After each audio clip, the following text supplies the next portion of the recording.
नमस्कार, आप देख रहे हैं उत्तराखंड टाइम्स और हमारे साथ छिदरवाला के प्रबल प्रत्याशी ग्राम प्रधान के हैं गोकुल रमोला जी, जो किसी पहचान के मोहताज नहीं है।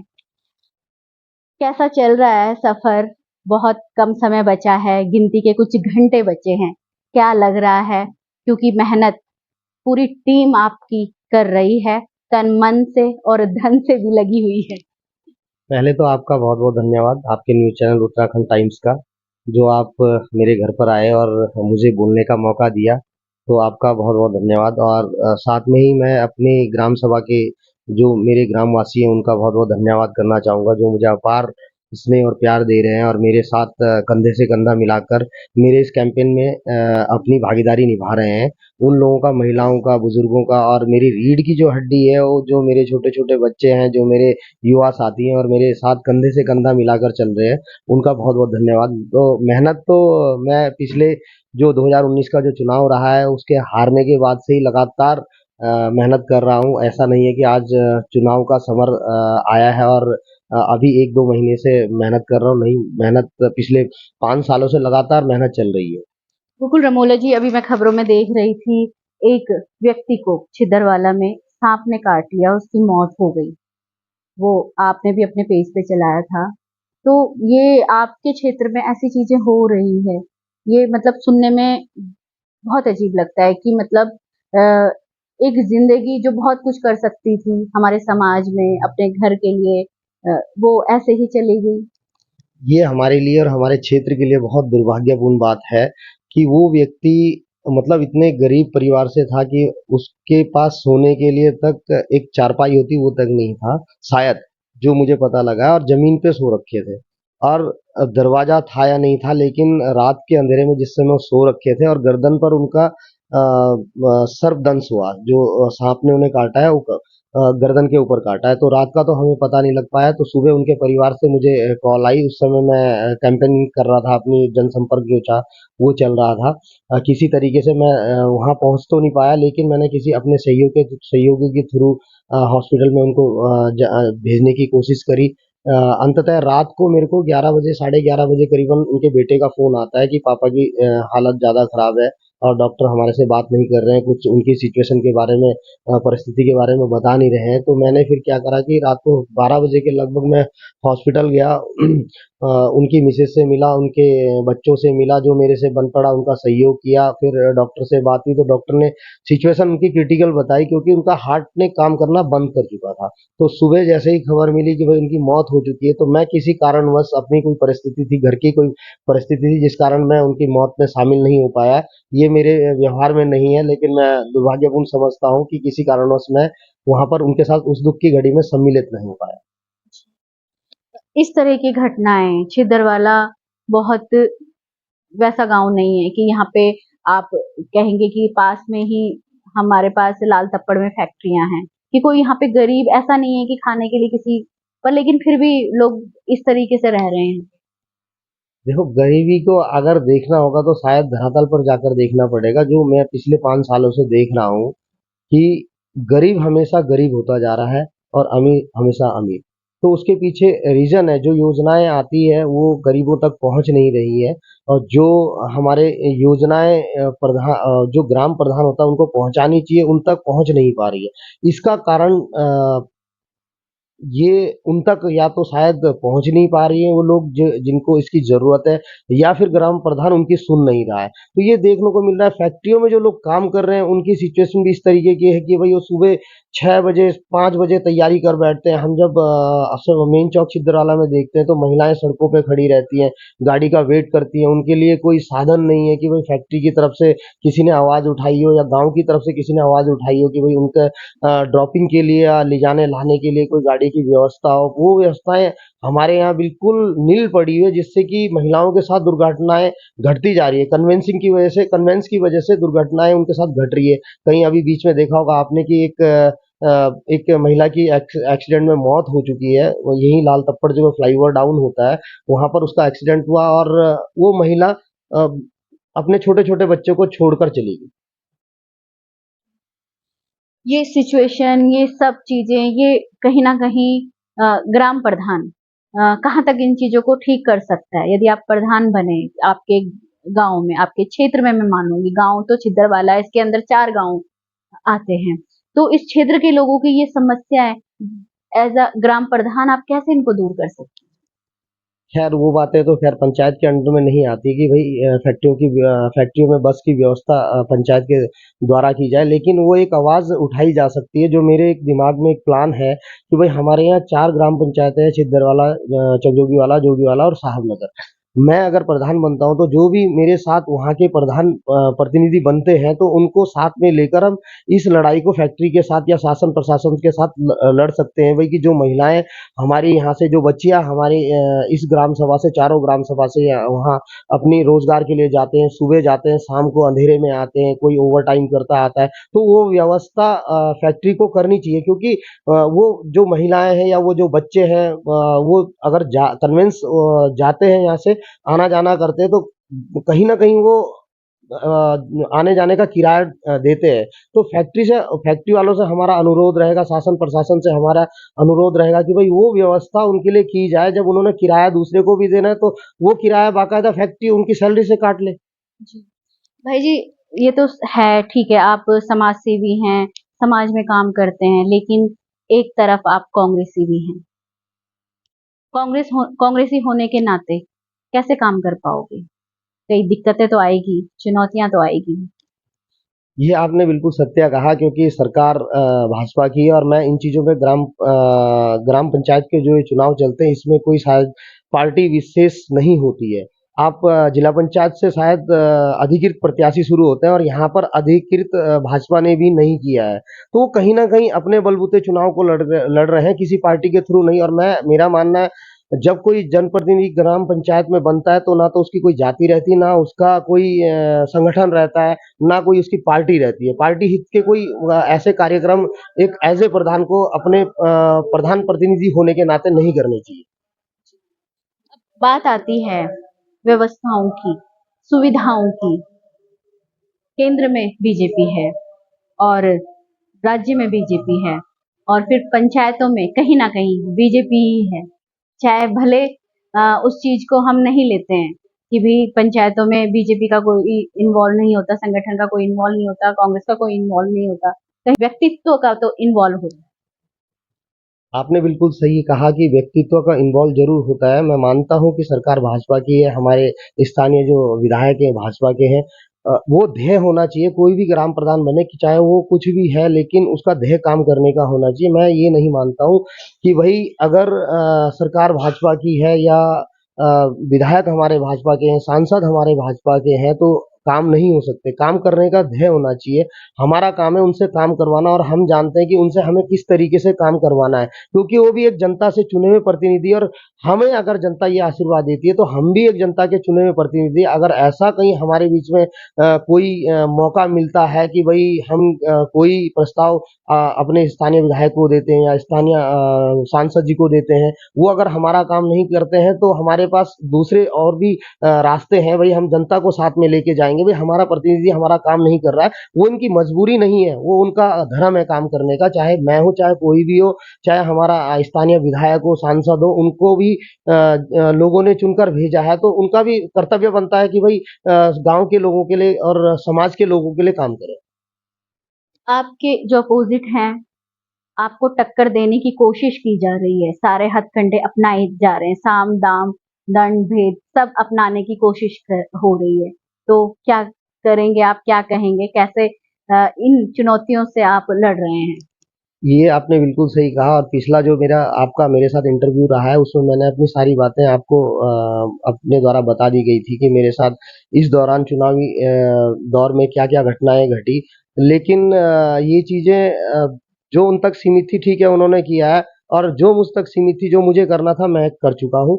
लेकिन आगे फैसला हमारी जनता का रहेगा। उन वो जनता भली भांति जानती है कि भाई उनके बीच में कौन पिछले 5 साल से उनके साथ सुख दुख में कंधा से कंधा मिला के उनके साथ खड़ा है। और रही बात इस समय जो मेरे खिलाफ जो साजिशें रची जा रही है, मैं देख रहा हूँ कि भाई हमने अपने चुनावी बैनर पोस्टर लगाए हैं, उनको भी पहले फाड़ा गया। मैंने किसी को कुछ नहीं बोला, खैर बोलना भी नहीं है मुझे। जिनको अगर उनको वैसे करने से कुछ खुशी मिलती है तो मैं कहता हूँ और फाड़ लें, कोई दिक्कत नहीं है। ये कोई छाप ऐसी नहीं है कि बैनर पोस्टर लगाकर अपने आप को दिखाया जा सकता है, क्योंकि मेरा जो काम था मैं पिछले 5 साल से लगातार करता आ रहा हूँ, वो छाप मैं पिछले 5 साल से छोड़ चुका हूँ। अभी कुछ दिन अब कल परसों की ही घटना देखने को मिली हमारे नवावाला में। कुछ एक बहन है, उसने अपना वार्ड मेंबर का प्रचार करी थी, कुछ और भी महिलाएं उनके साथ थी, लेकिन हमारे पूर्व में प्रधान रहे हैं, प्रधान पति भी रहे हैं, और उन्होंने उनके साथ किसी बच्चे ने शायद उनके पोस्टर के ऊपर एक चिट लगा दी थी, तो उसको देखकर वो इतना भड़क गए कि मतलब उनको और लेडीजों को माँ बहन की गाली तक उतर आए। इतनी बदतमीजी की मतलब हमारे मतलब माँ से भी ऊपर 60-70 साल की उम्र की एज के रहेंगे, मतलब उनके साथ तू रे वे से बात करना शुरू कर दिया। फिर उन्हें लगा कि शायद ये मेरी मेरी कन्विंसिंग कर रहे हैं, पर ऐसा था नहीं, वो अपनी कन्विंसिंग कर रहे थे। उसके बाद उन्होंने मेरे मेरे लिए भी मेरे पीठ पीछे मुझे माँ बहन की गाली देने का काम करा। कोई बात नहीं, ये बौखलाहट बौखलाहट है उन लोगों की, उन्हें हार कहीं ना कहीं निश्चित दिखाई दे रही है कि भाई इस चुनाव को हारने जा रहे हैं। समाज अच्छे तरीके से उन्हें पहचान चुका है कि भाई वो समाज को तोड़ने का उन्होंने काम करा है, उन्होंने कभी जोड़ने का काम नहीं करा। और मैं जो काम कर रहा हूँ वो समाज को जोड़ने का काम कर रहा हूँ, और आगे भी मैं जोड़ने का ही काम करूंगा। सबकी रैलियां निकल रही हैं, बड़े ढोल डमो जो भी कर सकता है कोई अपने आप अपना शक्ति प्रदर्शन के लिए कर रहा है। आप कुछ इस तरह की कुछ कर रहे हैं? मैं इस चीज में इस समय कोई बिलीव और विश्वास नहीं करता हूँ कि वे शक्ति प्रदर्शन उन लोगों को करने की जरूरत है जो अपने आप को कमजोर समझते हैं, और जो पहले से ही समाज के साथ और समाज के लोगों के साथ शक्तिशाली बना बैठा है, उसको ऐसे शक्ति प्रदर्शन करने से और गांव के लोगों को परेशान करने से भाई गाड़ियां निकलेंगी, हो हल्ला होगा, कहीं ना कहीं लोग परेशान होंगे। और जो भी लोग चुनाव लड़ रहे हैं वो सभी लोग गांव के ही लोग हैं, और समाज ऐसे उसमें रैलियों में और बंटने का काम करती है। भाई आज वो मेरे साथ रैलियों में घूमेंगे, कल वो दूसरे के साथ रैली में घूमेंगे। मैं तो खैर वैसा कभी इन चीजों में बिलीव नहीं करता हूँ कि भाई किसी से द्वेष भावना रखना है कि भाई ये आज वो मेरे साथ है, कल वो दूसरे के साथ चला गया, तो इन चीजों से कोई फर्क नहीं पड़ता है। समाज भी देखता है कि भाई आज कोई अपना पड़ोस देख रहा है, कोई अपनी थोड़ा सा रिश्तेदारी देख रहा है, कोई भाईबंदी देखता है, तो वो चीज भी गांव में चलती है। बहुत अच्छा मतलब हमारा चुनाव का कैंपेन है जो बहुत अच्छा चल रहा है, और बहुत स्नेह प्यार मेरे को गांव से क्या मतलब बाहर, मैं तो बाहर नहीं कहूंगा, लेकिन फिलहाल जो चुनाव चल रहा है वो छिद्रवाला के बीच में है। और नहीं, अभी अभी आप स्टार प्रत्याशी नजर आ रहे हैं ग्राम प्रधान के। नहीं नहीं, ये मैं स्टार प्रत्याशी तो नहीं हूँ, लेकिन जो मेरे साथ जनता है और जो मेरे इस कैंपेन को चला रहे हैं वो स्टार हैं। वो मेरे साथ स्टार लोग हैं, वो चाहे महिलाएं हो, चाहे बच्चे हो, चाहे बूढ़े हो, वो लोग स्टार हैं।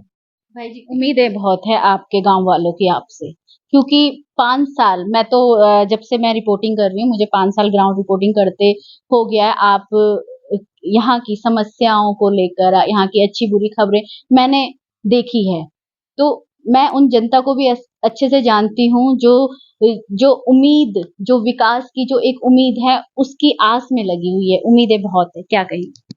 नहीं, उम्मीद पर तो दुनिया कायम है, लेकिन मैं जब से पिछले 5 साल से देख रहा हूँ, और इसमें पिछले 5 साल से जो प्रतिनिधि रहे हैं, आज की डेट में शायद पहले भी मैंने पहले इंटरव्यू में कहा था, मैंने आपको फोटोज दिखाऊंगा, लेकिन दिखा नहीं पाया था, लेकिन आज मैं जरूर वो फोटो आपको शेयर करूंगा कि हमारे यहाँ अंकुर मॉडल स्कूल है। काफी हद तक वहाँ बहुत से घर बने पड़े हैं, लेकिन आज की डेट में भी ऐसा लगता है जैसे देहात में बसे हुए हैं, क्योंकि आज बरसात का जो टाइम है तो वो मतलब गाड़ियां उन्होंने घर में पैक करके रखी हुई है, और सड़कों पर ईंट बिछा रखी है, और पैदल चलने का काम, तमाम ऐसी सड़कें देखे। आडवाणी प्लॉटिंग में चले जाओ आप, अंकुर मॉडल स्कूल की तरफ चले जाओ, नवाबवाला की तरफ चले जाओ, आपका ओणेश्वर मंदिर की तरफ चले जाओ, जो साहबनगर का सबसे बड़ी जो दिक्कत का सामना करते हैं, उस ओणेश्वर मंदिर से और साहबनगर की तरफ को जो लोग जाते हैं, एक तो जंगल का है, गुलदार का उसमें डर है, लाइटें वहां पर नहीं है, सड़कें कच्ची है, तो पता नहीं न जाने कितने साल हो गए तब तब से लेकर अब तक वो सड़कें कच्ची है।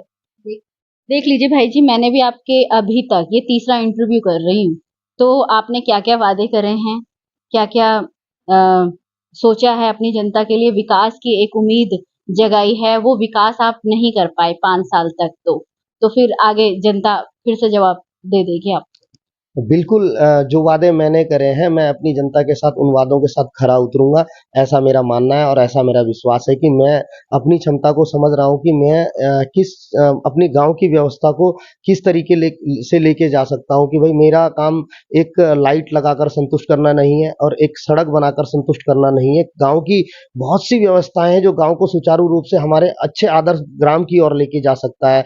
हमारा एनएच का नेशनल हाईवे मैंने आपके पिछले इंटरव्यू में बताया था कि भई हमारे दोनों तरफ की जो सर्विस लाइनें वो आधी अधूरी पड़ी है। हमारे गाँव की जो निकासियाँ हैं वो बिल्कुल डैमेज हो चुकी हैं। जब बरसात आती है तो उस समय घरों में गंदा पानी से लेकर सब कुछ पहले जो कार्यकाल रहा है पिछले 5 साल से पहले में हम देखते थे 15-20 साल पहले तो मतलब गाँव के जो झाड़ी कटान होता था सड़कों के किनारे तुरंत बरसात के बाद होता था। वो प्रधान का कार्यकाल ऐसा रहता था कि भई उन्हीं की ज़िम्मेवारी होती थी झाड़ी कटान करना जिससे साँप बिच्छू वगैरह का डर ना रहे। नालियों का जो ये सिंचाई की नाली होती थी आज निकासी में तब्दील हो चुकी है। इन नालियों की सफाई करना लगभग 10-15 साल से निकासी नालियों का सफाई नहीं हो पाया है। गाँव की साफ सफाई आज आप देख रहे होंगे हर जगह पर सड़कों के किनारे लोग क्या करते हैं गंदे मतलब अपना जो फालतू का सामान होता है कूड़ा करकट होता है वो सड़कों में छोड़ जाते हैं तो उसकी व्यवस्था हमारे को 100% करनी पड़ेगी क्योंकि गांव अगर सुथरा हुआ रहेगा साफ सुथरा रहेगा तो बीमारियों से हम दूर रहेंगे बच्चे हमारे स्वस्थ रहेंगे समाज हमारा अच्छा रहेगा सुंदर दिखेगा तो ये हमारे बहुत से काम है जो मैं शायद इस समय आपको बता भी नहीं सकता हूँ लेकिन 100% हमने वो काम करने हैं जो हमारी इच्छा शक्ति है वो मैं जानता हूँ कि भाई हमें गांव के अंदर क्या क्या काम करने हैं क्या नहीं करने हैं समाज को किस तरीके से किस जगह पे लेके जाना अपने बच्चों के लिए आने वाली पीढ़ी के लिए हमें क्या करना चाहिए हमें बच्चों के खेल के लिए क्या करना चाहिए हमें बच्चों की पढ़ाई के लिए एजुकेशन के लिए क्या करना चाहिए हमारा जो पंचायत घर है उसमें हमें क्या क्या करना चाहिए सुलभ शौचालय हमारे गांव के अंदर एक सुलभ शौचालय की व्यवस्था नहीं है उस सुलभ शौचालय की व्यवस्था करनी है कूड़े की गाड़ी हमारे पे चारों ग्राम सभा के अंदर एक कूड़े की गाड़ी है जो हमारे इतना साफ नहीं कर पाती लेकिन उसकी व्यवस्थाएं भी हम देखेंगे पंचायत के थ्रू वो साफ सफाई की व्यवस्था हम रखें जी। जिस तरह से मैं आपको बता रही हूँ उत्तराखंड टाइम्स के पास बहुत टाइम है क्योंकि उत्तराखंड टाइम्स की मैं एक रिपोर्टर हूँ और मेरे अभी बच्चे छोटे हैं मतलब मैंने आसपास ही रहना है कहीं और नहीं जाना आप लोगों की कवरेज हर महीने मैंने आपकी रिपोर्ट लेते रहना है कि आपने काम क्या किया कैसे किया और किस पारदर्शिता के साथ आप कर रहे हैं। मेरा मानना ये है कि भाई एक प्रतिनिधि और एक जो पत्रकार होता है वो दोनों एक दूसरे के पूरक होते हैं और समाज उन्हीं दोनों के उससे चलता है अगर कोई प्रतिनिधि कोई कमी को कर रहा है कोई कमी उससे रह रही है वो काम नहीं कर पाता है तो आप लोगों का पत्रकार का काम है उसकी कमियों को गिनाना और दिखाना तो मैं जरूर चाहूंगा कि अगर ऐसा कहीं पे आपको दिखाई दे तो जरूर आप मुझको उसको टोकने का काम करेंगे समाज को दिखाने का काम करेंगे हाँ कहीं पे मैं अगर अच्छा काम करता हूँ तो वो भी आपका एक जिम्मेदारी बनता है कर्तव्य बनता है कि वो चीजें भी आप समाज को दिखाएंगे जिस तरह से आप देख रहे हैं कुछ घंटे ही बचे हैं अब जो ये प्रचार प्रसार थम जाएगा और सब लोग अपनी तैयारियों में लग जाएंगे मतदान की तैयारी शुरू हो जाएगी तो अपने मत का आप यूज कीजिए और मतदान जरूर दीजिए सबसे पहले तो आप जागरूक बनिए अपने आप वोटर लिस्ट देख लीजिए कि कहाँ आपको वोटिंग देना है कहाँ आप वोट दे सकते हैं देख लीजिए कहीं आपके वोट तो नहीं कट रहे हैं इस बार तो इस चीज का ध्यान रखिए जागरूक बनिए और अपने मत का मोल समझिए और सोच समझ के मतदान कीजिए तो बने रहिए उत्तराखंड टाइम्स के साथ और भी अब मुश्किल से मैं कोई इंटरव्यू कर पाऊंगी आगे इतने काफी हैं दिखाने के लिए कि कौन सही है लेकिन कौन आपके गांव का विकास कर सकता है इन जो ये साक्षात्कार हैं तो इन्हीं से आप मूल्यांकन कर सकते हैं कि आपके क्षेत्र का विकास कौन कर सकता है तो बने रहिए उत्तराखंड टाइम्स के साथ ऋषिकेश छिदरवाला से रेखा भंडारी।